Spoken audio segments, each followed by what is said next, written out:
Okay, welcome to SIG Cloud Provider for July 19th, 2023. We are governed by the Kubernetes Code of Conduct, so be kind and have fun.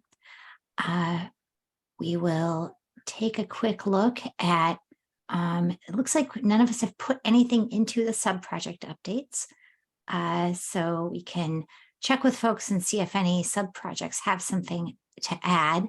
I know I don't have something for Azure today. Let's see, going down the list, Alibaba, Baidu, nothing from Google this time. Okay. Huawei, IBM Cloud, got anything for us? With the code freeze that just passed, probably folks are busy focused on the code freeze. Yeah, absolutely. Very good point. So our code freeze for, I believe it's 1.27. Is that right? 8. 8 already? Did it? I've already lost track of how many. So many versions of Kubernetes. Our code freeze, yeah, that's right. 1.27 came out in April. Code freeze for 1.28 is in effect now. So I think everybody is pretty busy with that. Let me go ahead and share the agenda. Hang on just a second. Apparently computers are very challenging for me at this moment. Here we go. Share.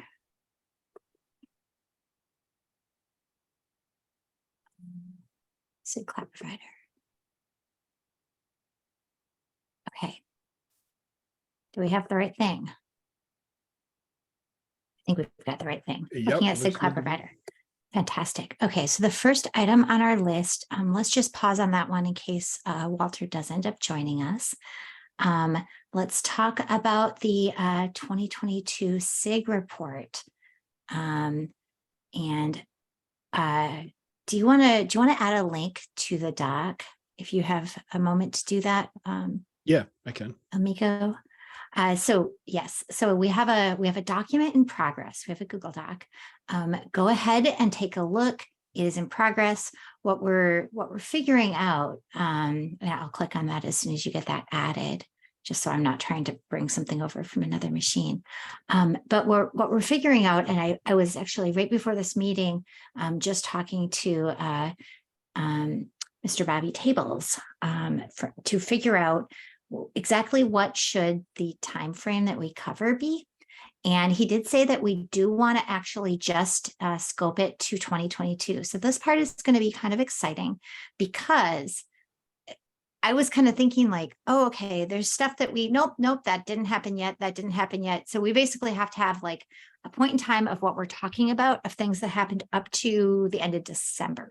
So like we can't talk about KubeCon this year. We can't talk about, leadership changes in the SIG. There's a bunch of stuff we can't talk about. So like, I would love to have especially Andrew and anyone who was more active in leading the SIG back in 2022 to maybe put some comments in here so that we can make sure that we cover the things. And I would love to also talk about it live here just for a minute or two. Make sure we cover the things that were the most relevant for 2022 without stepping into the things that we started doing in 2023. That's where it gets a little tricky. I didn't realize that we had neglected to get this filled out back in, I think, February or March when they wanted it, which is like, oops, I guess we were thinking about KubeCon. So yeah. So what do we want to make sure that we talk about and highlight from 2022? I think, did we get the entry providers like AWS? Did they actually make progress for moving in 2022, or did that not happen until the turn of the year? Do we know? I think that was this year in Okay, 127. I think so, yeah. Yeah, I was just you're gonna right. look up the You're PR. right. Okay, so all right. So which stuff? I know for the extraction migration, I know there was a bunch of work on it in 2022. Is there anything specific we should highlight from the It might be 2022 worthwhile side? to go through the slides of the KubeCon talks we did in 2022. Ooh, I could good barely idea. remember what happened. That's a really good. That is a good call. Thank you. Okay, So that is one place that we can definitely go get some of that data. Does anything else stand out in people's minds as like, oh, this was definitely 2022? I think the I think the kubelet credential provider that removes the entry cloud provider integration with container registries. I think that went GA in 2022. Okay, that's one for us to look at. Okay, that's fine. We can look back and see what else merged. Another question for ongoing initiatives from 2022 that weren't caps. Anything Michael was saying that the ETE refactor might be one that we want to list. I think we should. I mean, you worked on that in 2022. Anything else from 2022 standing out in terms of things that weren't a cap but was a focus of the SIG? Just to go back a little bit for the 2022 highlights as well, I did notice that it looks like OpenStack provider was removed in 2022. Ooh, okay. I was looking for the AWS one and I found the OpenStack ones. Okay, that is something. All right. Okay, so that is current as of December 2022. They generated this for us, so we can go check these and see if we want to write about these. Does anything stand out for people as like, okay, webhook hosting added to CCM, service type load balancer, class field, controller manager, leader migration? Yeah. Yeah, I guess the leader migration one is a good call out. I think that went GA in 2022. And we know that like various managed offerings for Kubernetes are using this as part of their like migrating without any availability loss to CCM. So it's like a zero downtime thing. Yeah, like a seamless migration, like enabling seamless migration, I guess you can call it. Okay. The service type load balancer class, I guess that's worth calling out. Like it was kind of just like a thing we added so you can opt out of the cloud provider load balancer. Exactly. It's like, I guess, and was that 2022 or 2021 when that finally got merged? The service type load balancer, being able to have two different. Yeah, like the implementation merged a while ago, but I think it might have been in 2022 where we just flipped it to GA, I think. Yeah. So okay, I don't know. go check on GA date. Yeah. Okay, that's a good call out. Okay. All right. Anyway, so if anything else comes to mind for people, they can add it there.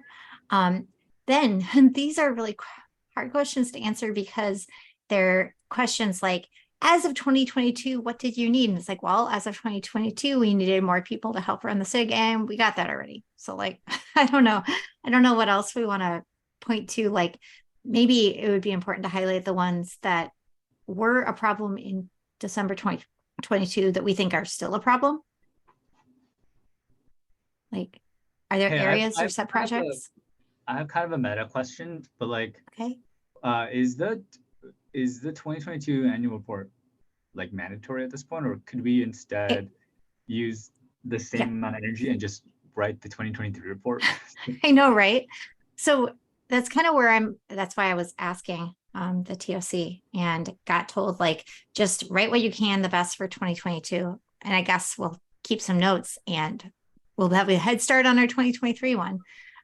Anyway, I don't know if there's anything that we want to call it that we think we needed help for at the time that we still do. So I will say, and I'm not sure how to go into this, but given the nature of this SIG, I think, we always need better, stronger connections to the cloud providers, right? So, having sufficient representation from every cloud provider in this thing has always been an issue. Yeah, that makes sense. Walter is much more diplomatic about this than me, because I was about to start naming names, but I think it's probably better not to do that, but I Well, I think mean, in general, we Yeah. could use help with the specific provider implementations, right? Like that's where we could use the most help.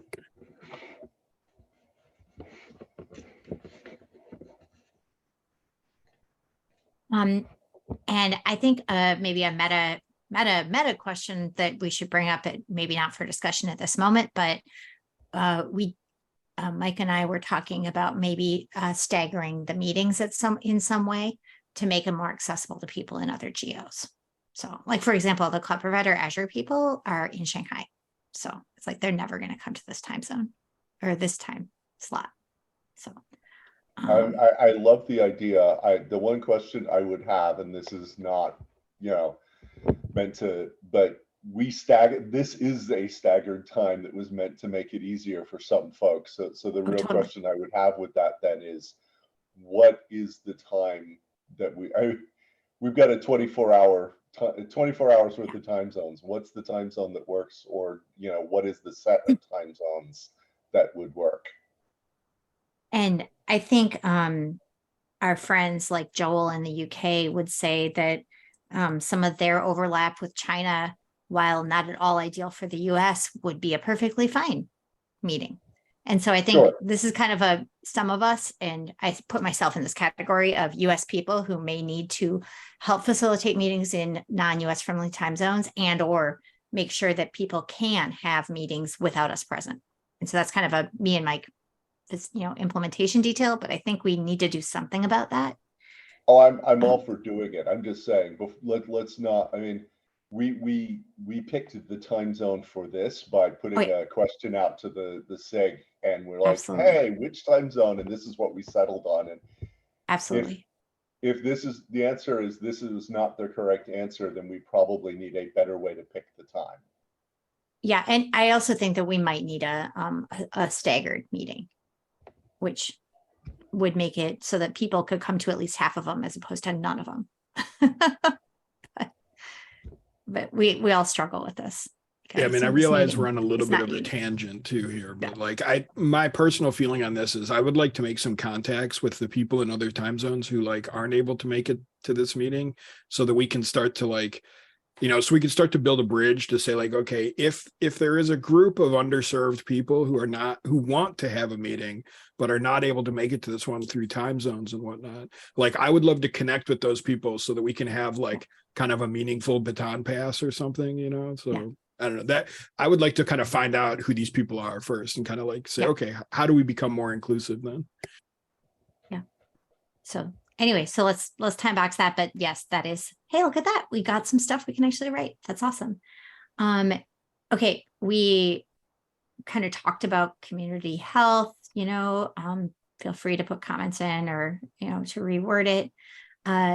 I always think this one, I think we should probably make some edits, and this is something Michael and I can do to the contributing.md, but I also think, as Walter was pointing out, cloud providers are the ones who are writing cloud provider implementations.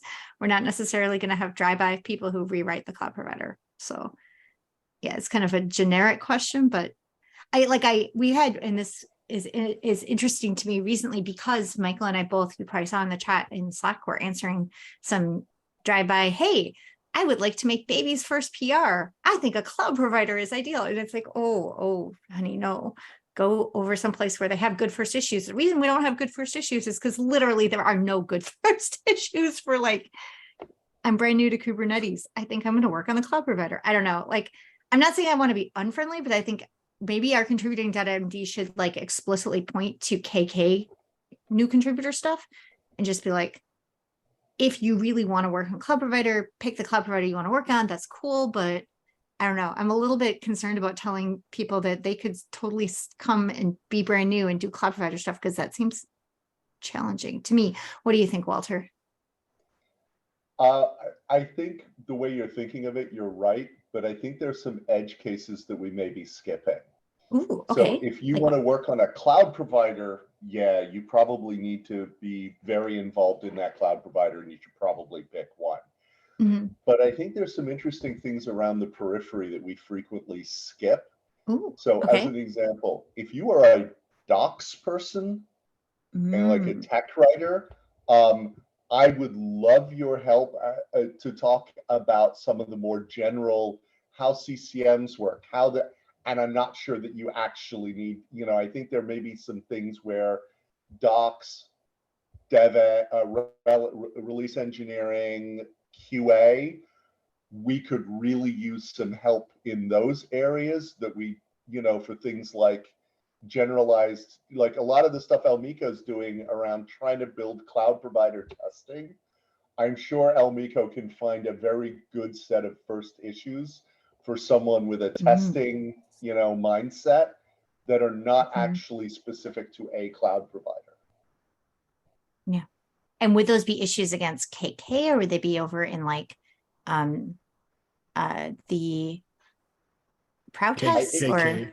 Yeah. okay. Yeah. That's where we're putting the common tests. They all live in Okay. KK. So like I think Walter is spot on about the docs and the testing. Like we could very, I think like I'm getting to the point where I'd like to show off this proof of concept I've been building. And once that gets in, and if people are okay with it, then yeah, we'll have a runway for people who want to do testing work, that there'll be lots of work to be done there. So Awesome. Okay. So I think good. We have some solid content for that then. Obviously we can rewrite it some, but I think this has some very pointed questions that kind of just hint towards we need to go rewrite the contributing.md to point to the things we've been talking about, which is fine. We can do that. Hey, one place where we shine. Look at that. We've got a whole cross vendor collaboration here, which is awesome. Then this kind of asks that same question, but from a different angle that we can talk about. This, I did mention to Mr. Bobby Tables that we can't go back in time and count this stuff at the time that it would have been better. So we have what it is. I just what counted it it now. Yes, So exactly. Like we got to go with as of this writing. So, and then it looks like you put these in as well. Mike? I don't know if I put those in. Oh, okay. Well, somebody put these in. All right. We're going to have to take a look and make sure they're current. Working group, we have extraction migration, right? Isn't that like the main working group or no? Or does that not Extraction count as a working migration group? is, the main working group, but we also have now a sub project about the API server network proxy. Server as network well. proxy. Okay. And The thing is, I don't sorry. think, like, technically speaking, if we want to get really like, pedantic about this, I don't know if these qualify as like official working groups by the I see. Yeah, I Kubernetes see what you're language. saying. Like, I don't know if we went through all the Oh, process to right. make them as a working group. I mean, we can just mention them. I think if we, the leads, decide they are working groups, they are working groups. We may just be behind on making it official. Sure. All Okay. right, cool. I like that. All right. And then we got to double check that. And yeah.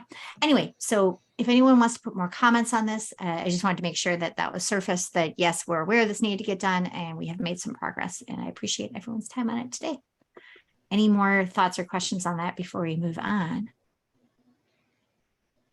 Okay, Walter, we had started there because we were holding for the house, and by the house I mean Walter. So can you tell us your thoughts on this and let us know what's up? Yeah, so a couple of the members of the steering committee related to the testing changes and things that are going on that front.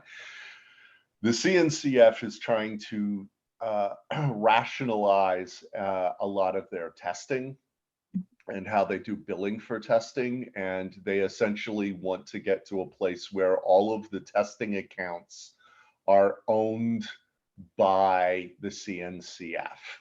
And as weird as this may seem to some of us today, that isn't actually true. Some of the larger contributors like Google and Microsoft actually have their own test accounts and then put large amounts of money into those test accounts as donations to the CNCF, and then tell the CNCF, go do your testing with these accounts, and here's the testing we want you to do. And the CNCF is moving towards a model where they're saying, no, no, no, no, no.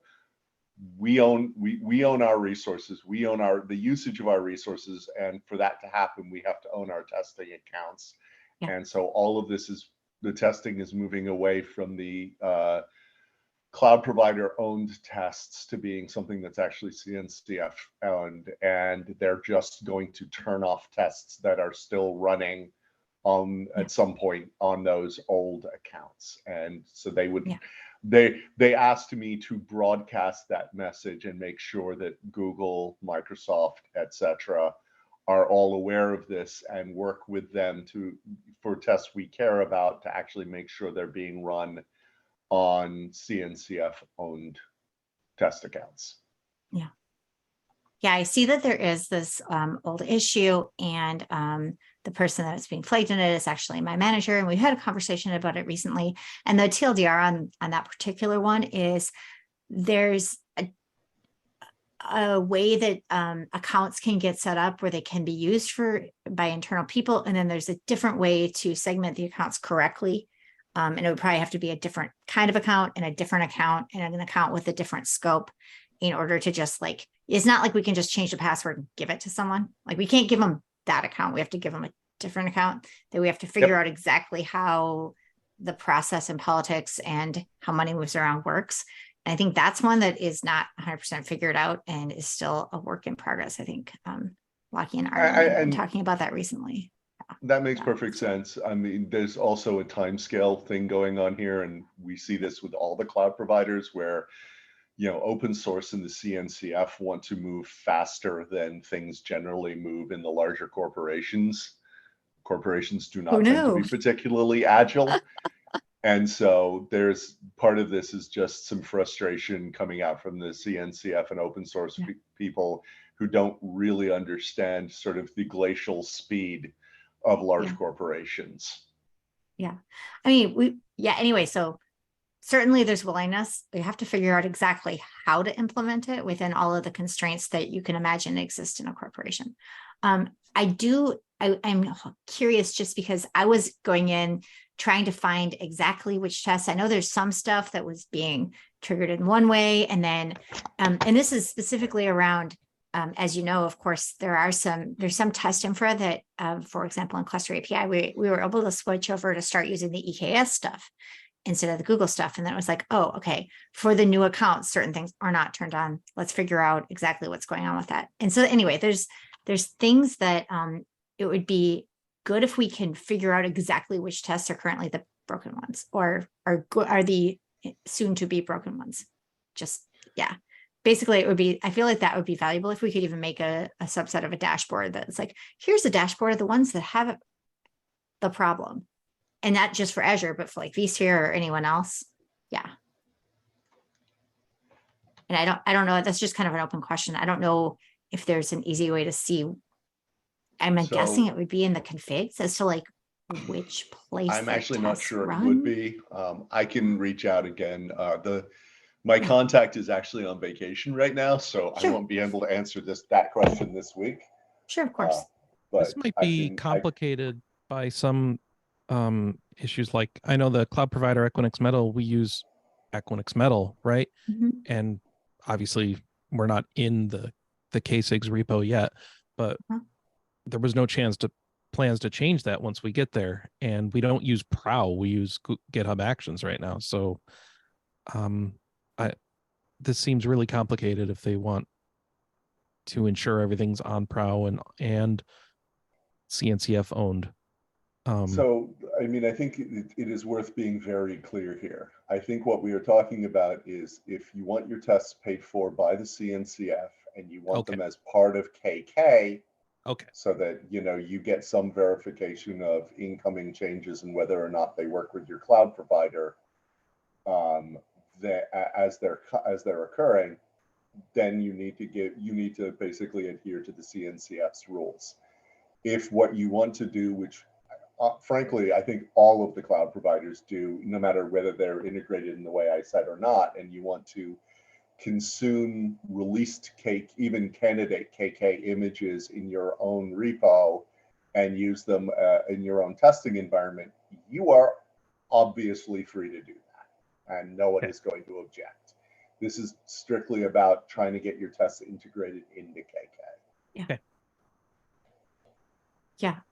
Okay. So it sounds like, and I hate to look back at you, Walter, and say, can you figure out or help us figure out which tests exactly we're talking about?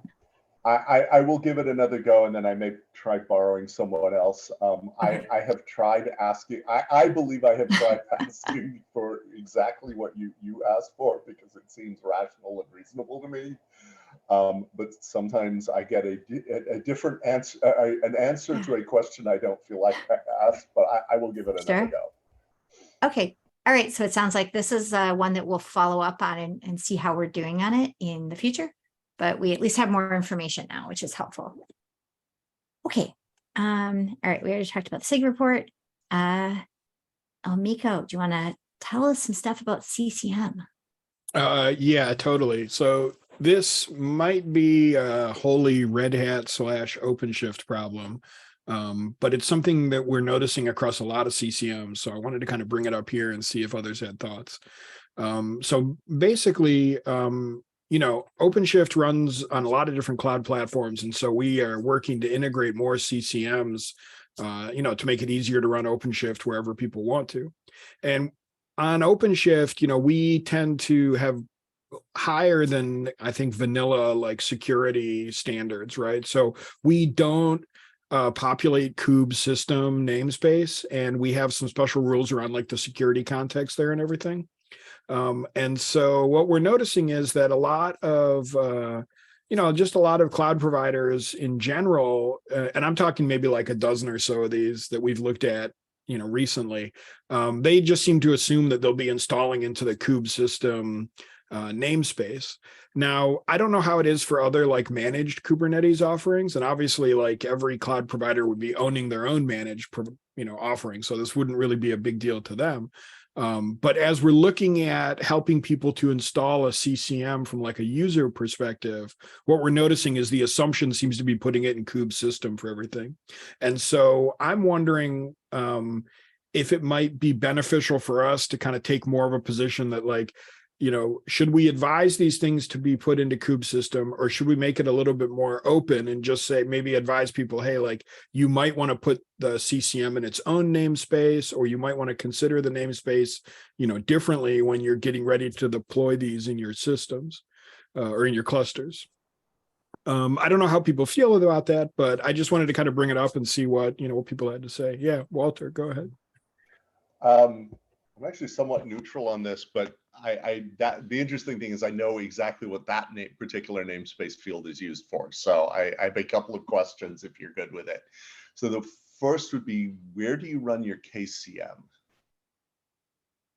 I'm trying to remember. I think we have a specific names. Like we have like a raft of namespaces that we run everything in. And I'm trying to remember, like, I think we have KCM in its own controller manager's namespace, perhaps. I don't know. Marco, do you remember? Marco's one of my colleagues. Yeah, hi. It's OpenShift Kube Controller Manager. It's a dedicated namespace for that. Okay, then I'm entirely agreeing with what you're saying, Elmiko. The two things I will point out related to this. One has to do with one of the KEPs that Andrew and Bridget were talking about when I joined. So there is you may be past the need for this, but when you're dealing with HA clusters, there is a KEP that talks about how you transition controllers from one kind of controller manager to another, because when you're doing the cloud provider extraction, the various node, service, and networking controllers that we're running in the KCM need to now run in the CCM, but you want to make sure you're never running two copies of the controllers. And so a chunk of that leader election configuration you were just looking at, there are 3 leader election locks. There is a KCM only lock, there is a CCM only lock, and then there is a shared lock for doing the handoff. And so this actually is the CCM only lock, but there is another lock, which is the handoff lock. So with that handoff lock, you want to think about what namespace it belongs in, because it needs to be somewhere that if you're using that handoff lock, both controller managers have access. That makes sense. That's great context. Thank you, Walter. Like I think we have this, you know, I think we solve it in a different way in OpenShift, but I'm just trying to think about like, can we be more open or more dynamic, I guess, how we advertise people to do these things? But I totally get what you're saying about like, you have to be careful when doing the handoff. If you're coming from the other way, it would have been assuming that Kube system was where this stuff was being, you know, placed. And so, yeah, that makes sense to me. And then the other thing I will say is that, you know, because both the KCM and the CCM are dealing with things like setting node IP addresses and various, you know, and the life cycle of nodes, as well as services and a few other key things, you do have to be somewhat privileged. Now, I will also say, I think, you know, and this is a larger problem that is not cloud provider specific, but if we can avoid having the permissions of the KCM, we should. The KCM, for one or two of the controllers in the KCM that are actually generic, they're not cloud provider specific, but they're actually setting the permissions for controllers, which means that they are the KCM is incredibly privileged when it comes to, you know, how much permissions it needs. The CCM needs to be privileged, but it doesn't need to be that privileged. So I think it does make sense to run the CCM at a lower privilege level than the KCM, but you still need enough privileges to be able to do all of the node lifecycle, service lifecycle, etc. Okay. I think maybe like in, you know, unless people have objections or whatever, what I'll probably do is do some more research. And if I can, maybe come up with a PR against the cloud provider repo or something, you know, if anything comes out of the research I do, because it may be that this is not a big issue. But yeah, I appreciate the context and whatnot. Thanks. Yeah, and in fact, I think, you know, I mean, the least privileged, you know, philosophy says that we should do exactly what you're saying. It's just never been the high priority for someone to devote to it. Right. And I'm getting some pushback, not pushback, but we're seeing a bug internally, or like we're seeing some difficulties as we try to bring more, you know, cloud providers into OpenShift, and we're just trying out different CCMs, and we're kind of seeing like, oh, like these people expected that this CCM was always going to be deployed into Kube system. So what I was thinking was like, is it possible for us to generate maybe a little more documentation around this? And I think the context that you're talking about, Walter, would be perfect to put into a discussion about like, where do you want to run your CCM? And like, here's the things to think about. And here's maybe some guidance that you could follow then. You know, just because we're seeing a lot of people using the cloud provider repo as an example to start with, and then they just kind of follow the advice that comes out of there. So I think if we put more there, it might be helpful to people. All right, cool. Thanks. Like that's awesome. Unless anyone else has other comments. Okay. And while we were talking about that, I remembered that I should mention, we did get the KubeCon maintainer sessions submitted. We got one submitted for China, and it will be very much an overview with detail about the entry out of tree stuff, somewhat similar to the one we gave in Amsterdam. Pengfei Ni from Azure is signed up to give it right now. He would be happy to have a co-presenter in Shanghai from a different cloud if anyone is available. So I'm just going to put in the notes here as well. We have an Azure speaker. Any other question mark? And it would be great if we have somebody from another provider who's going to be at KubeCon in Shanghai. That'd be awesome. I submitted that session so I can add more speakers to it if you can reach out to me on that one. And then Elmiko, you want to tell us about North America? Yeah, so I submitted a session for North America on the API server network proxy project because it seemed very topical, and you know, what with us trying to push towards GA, it seemed like a good opportunity to talk about it again. I also I talked to Andrew a little bit about this, and he got me in touch with Joseph Hall, who's one of the contributors to the API server network proxy. So I think Joseph is I'm gonna put his name as well, and I think it'll probably be me and Joseph presenting it. And there was a talk about connectivity last year in Detroit, but I think we can kind of differentiate ourselves enough from that talk that this will still be like good value for the community. Okay, cool. And and again, for North America, if anyone else is going to be there and wants to, go to that session or perhaps assist with it or even co-present, you may recollect that for maintainer sessions, unlike talks where you need to have 2 speakers or it starts becoming a panel, for maintainer sessions, we are allowed to have several speakers in order to represent the whole maintainerness of the project. So if which organization is Joseph at, Amico? He's with Google, I'm pretty sure, right? Yeah, he's Google. Okay. Yeah. Right, And just, fantastic. for reference and to what Bridget is saying, like I do not need to be a speaker on that talk. Like I'm perfectly happy to do it and do it with Joseph. Like I think it'll be fun. But like to the community that might be listening here or might be, wider community watching the recording, please reach out if you're interested in being part of this, because we're always looking for new faces to kind of be part of our maintainer tracks and whatnot. And I'd be happy to help someone else, co-present with Joseph if they'd like to. Fantastic. Okay, so we got that in there.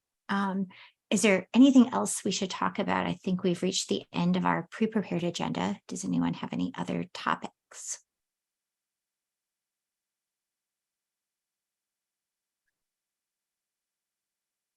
Okay. Going once, going twice. I think that we are at the end of this call. Thank you all so much. We will continue working on that report, and thanks for all the input, and hopefully Amika and I will be able to get that in before the next meeting. All right. Take care. Thanks. Later. Bye.